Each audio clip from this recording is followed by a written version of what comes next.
Halo Bapak Ibu yang dikasihi Tuhan, kembali kami di GKRI The Chemistry mengunjungi Bapak Ibu semua untuk kita bersama-sama merenungkan, menerima kebenaran firman Tuhan. Masih tetap di dalam kitab Kejadian, pagi ini Tuhan akan mengajar kita tentang dosa, hukuman, dan anugerah Allah. Oleh karena itu mari kita berdoa. Bapa di surga, kami bersyukur untuk napas hidupnya yang masih Tuhan berikan pada kami, kesehatan dan kekuatan yang kami boleh ada sebagaimana ada saat ini. Terlebih kesempatan untuk belajar dan membaca firman-Mu, menerima kebenaran firman-Mu, agar kami boleh berakar dan bertumbuh, berbuah banyak, dan memuliakan Allah. Itu mari Roh Kudus menolong kami semuanya. Dalam nama Tuhan Yesus. Amin.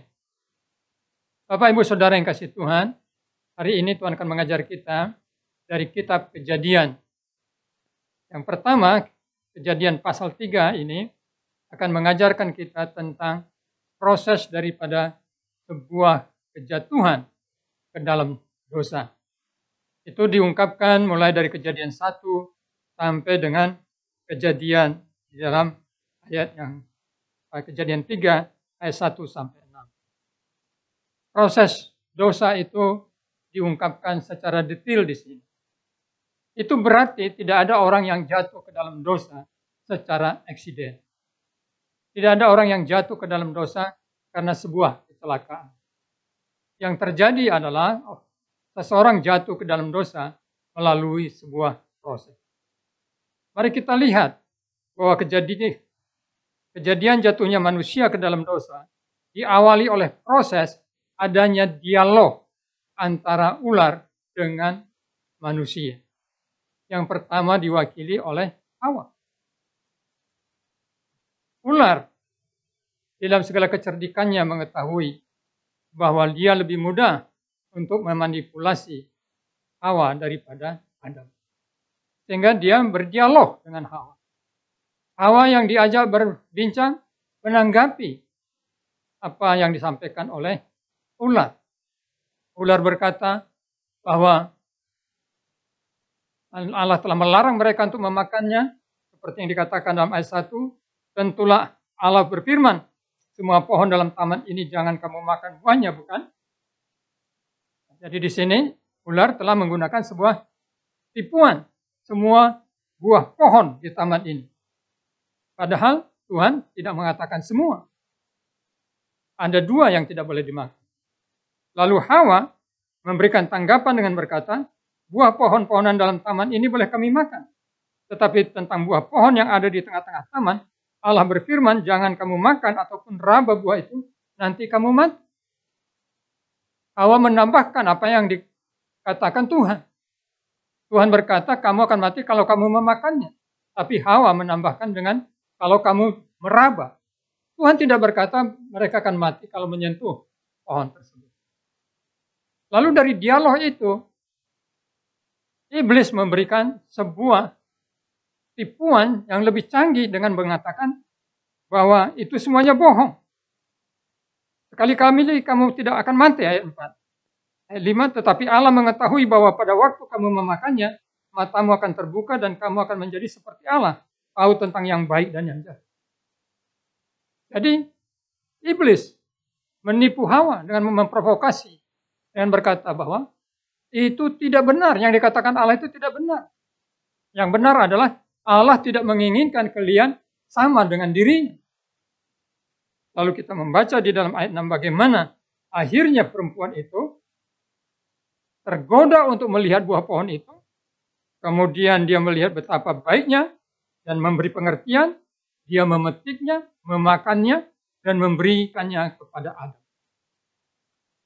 Di mana Adam pada waktu itu? Firman Tuhan berkata seperti ini. Diberikannya juga kepada suaminya yang bersama-sama dengan dia, dan suaminya pun memakannya. Jadi ketika terjadi peperangan rohani antara Hawa dan ular, Adam ada di samping Hawa. Tapi dia tidak berkata apa-apa, tidak berbuat apa-apa, tidak melindungi istrinya, dan mereka melanggar firman Tuhan. Inilah dosa. Dosa selalu berkaitan dengan pelanggaran firman Tuhan. Dosa itu bukan tentang keadaan yang jahat, tapi sebuah tindakan perbuatan yang melawan firman Tuhan. Dan seseorang jatuh ke dalam perlawanan, pemberontakan, ketidaktaatan pada firman Tuhan, tidak terjadi insiden, tetapi melalui sebuah proses. Karena itu mari kita hati-hati. Yakobus pasal 1 dengan tegas mengungkapkan ini. Kalau seseorang jatuh ke dalam dosa, itu melalui sebuah proses. Lalu yang kedua kita belajar di sini mengenai akibat daripada dosa. Akibat daripada dosa firman Tuhan berkata di dalam ayat 7, maka terbukalah mata mereka berdua dan mereka tahu bahwa mereka telanjang, lalu mereka menyemat daun pohon ara dan membuat cawan. Lalu ayat 8 berkata ketika mereka mendengar bunyi langkah Tuhan Allah yang jalan dalam taman itu pada waktu hari sejuk, bersembunyilah manusia dan istrinya itu terhadap Tuhan Allah di antara pohon-pohonan dalam taman. Akibat dosa itu membuat manusia menjadi malu. Mereka sadar bahwa mereka telah menjadi orang berdosa. Lalu mereka berusaha mengatasinya dengan cara membuat kawat dari kulit pohon dan bersembunyi. Mengapa? Karena mereka takut kepada Allah. Dalam ayat 10 dikatakan, ketika aku mendengar bahwa engkau ada dalam taman ini, aku menjadi takut karena aku telanjang sebab itu aku bersembunyi. Ketakutan adalah salah satu yang pertama menjadi akibat daripada sebuah dosa. Orang yang berbuat dosa akan menjadi seorang yang takut. Karena itu dia selalu mengatasi ketakutan dengan cara. Yang kedua, menyebabkan saling menyalahkan. Ketika Tuhan bertanya dari mana Adam tahu bahwa dia telah telanjang, dia menyalahkan Tuhan dengan berkata, perempuan yang kau berikan ini, itulah yang membuat saya berdosa. Dan ketika perempuan itu ditanya, dia berkata, ularlah yang membuat saya berdosa. Tidak ada yang berani, tidak ada yang mau bertanggung jawab. Saling menyalahkan. Sehingga ada pepatah mengatakan, keberhasilan itu banyak sekali orang tuanya. Tetapi kesalahan itu tidak punya orang tua. Semua mencari kambing hitam. Adam mencari kambing hitam. Hawa mencari kambing hitam. Dosa membuat orang ketakutan dan membuat saling menyalahkan. Tapi akibat terbesar daripada dosa adalah hukuman. Hukuman Allah dinyatakan. Perempuan itu dihukum dengan cara bahwa ketika dia akan melahirkan sangat menderita. Laki-laki itu dihukum bahwa dia akan bersusah payah untuk mencari nafkah. Dan ular itu dihukum dengan cara bermusuhan antara ular dengan perempuan, antara keturunan ular dengan keturunan perempuan. Dan keturunan perempuan akan meremukkan kepalanya dan ular mematuhi tumit. Puncak daripada semua hukuman adalah manusia diusir dari Taman Eden, taman penuh keindahan, tanah penuh kelimpahan. Diusir masuk ke dalam Taman Eden, dunia yang penuh masalah, penuh persoalan. Tapi yang paling mengerikan diusir itu berarti diusir dari hadirat Tuhan. Rusaknya hubungan dengan Allah. Diusir dari hadapan Allah.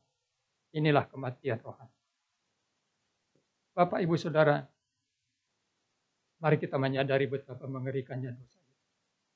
Jangan biarkan dirimu masuk ke dalam jebakan daripada proses pencobaan.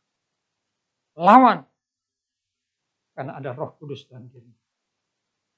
Betapa ngerinya akibat dosa itu, mau kematian kekal.